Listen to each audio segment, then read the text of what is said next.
Hello everyone and welcome back to another episode of DLC. I am your host today, Joey Fit. In our long run of DLCs, releasing one after the other, today we're going to be talking about Beyond Sunset. So, before we get into today's episode, I would like to thank our friends over at Game.Press and the developer Metacorp and Vaporware for the free review copy of the game.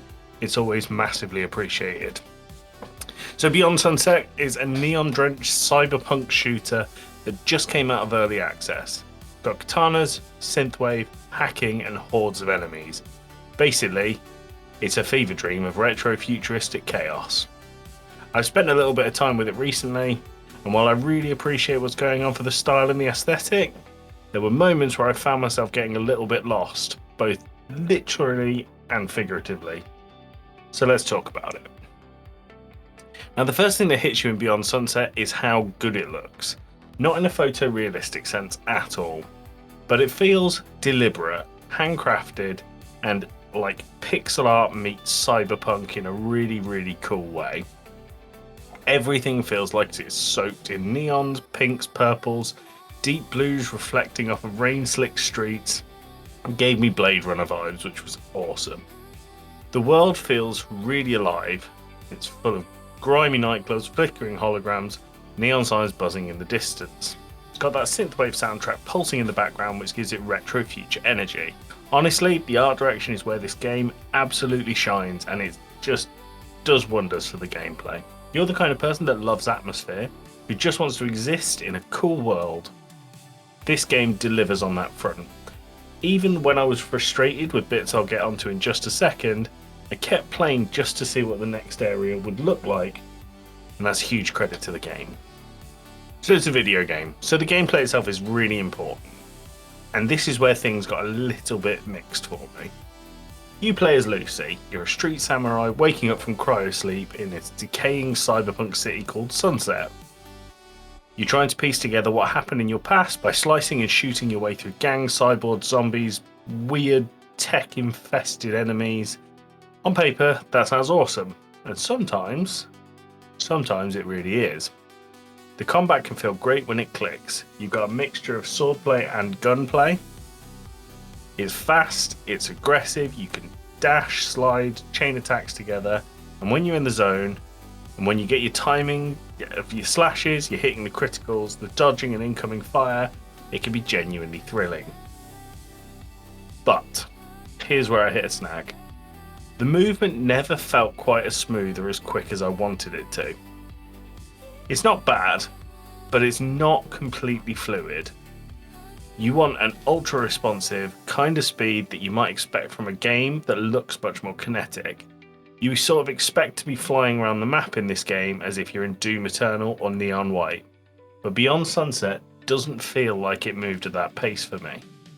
Sometimes when I'd hit a dash, Lucy just didn't go quite as far as I expected, or I'd slide into a group of enemies and it would feel a little bit clunky instead of slick.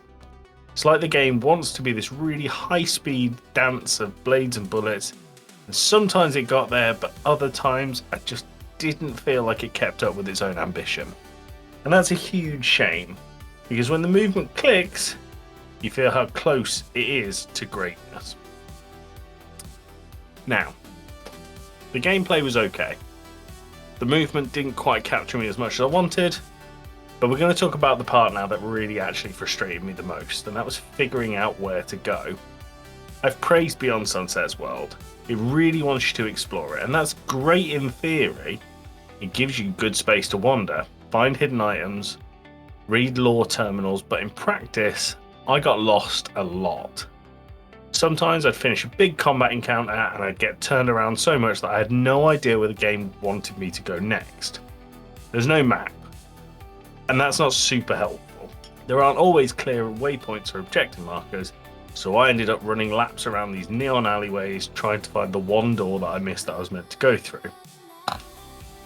And then there's also this layer where you go into cyberspace, in quote marks. Kind of like hacking sections where the visuals change completely and you're navigating digital mazes. Those are pretty visually cool, but sometimes confusing in a very different way. And it's very, very easy to lose your sense of direction. It's not gameplay It's not game breaking, but it does hurt the pacing. You'll be in the middle of this intense action rhythm with adrenaline pumping, and then suddenly you have to stop and look in every direction and just think, okay, where do I actually have to go here? It's the kind of thing that could probably be fixed with a few better indicators, just something to show you a little bit clearer where you're meant to go. Now the story here is minimal, but it is stylish. But you're not playing Beyond Sunset for a deep narrative twist. It's more about the vibe. You're an amnesiac samurai trying to survive and find out what happened to you in a city that's completely rotting from the inside out. And the story comes through in flashes, comic book panels, dialogue snippets, bits of lore. It fits the aesthetic really well, and I have to give it a lot of praise. It never overstays its welcome. But again, it's easy to feel detached. The game doesn't always give you enough emotional grounding to care about what's happening between the moments of pulsating action. You're more there for the feel of the world more than your character's personal journey. It's not necessarily a bad thing, but it did make Beyond Sunset look more like an art-driven experience than a narrative one. So here's where I land on Beyond Sunset.